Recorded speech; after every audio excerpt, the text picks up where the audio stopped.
করতে চলেছি, এ থেকে আমাদের সকলকে শপথ নেওয়া দরকার। শুধু বক্তব্য শুনবো চলে যাবো তা নয়।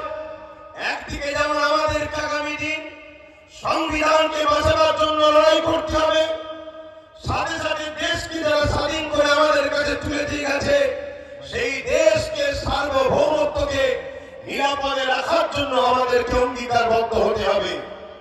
যদি আজ আমরা না জাগি, যদি আজ আমরা না বুঝি, যদি আজ আমরা না উঠে দাঁড়াই, যদি আজ আমরা না রুখে দাঁড়াই, তাহলে আগামী দিন এমন আসবে আবার সেই ব্রিটিশরা যেভাবে আমাদের ভারতীয়দের উপর অত্যাচার চালিয়েছিল, ইস্ট ইন্ডিয়া কোম্পানির নামে যেভাবে আমার দেশকে দখল করেছিল, আজকের দিনেও দেখুন আদানি আম্বানির নামে আমার দেশকে যেভাবে কন্ট্রোল দখল করতে যাচ্ছে, আগামী দিন ইস্ট ইন্ডিয়া কোম্পানি যেভাবে আমাদের ভারতবাসীর উপরে জুলুম করেছিল, আগামী দিন কিন্তু আমাদের উপরে, আমাদের নিউ প্রজন্মের উপরে এভাবেই কিন্তু অত্যাচারী স্কিমগুলো চলতে আসছে।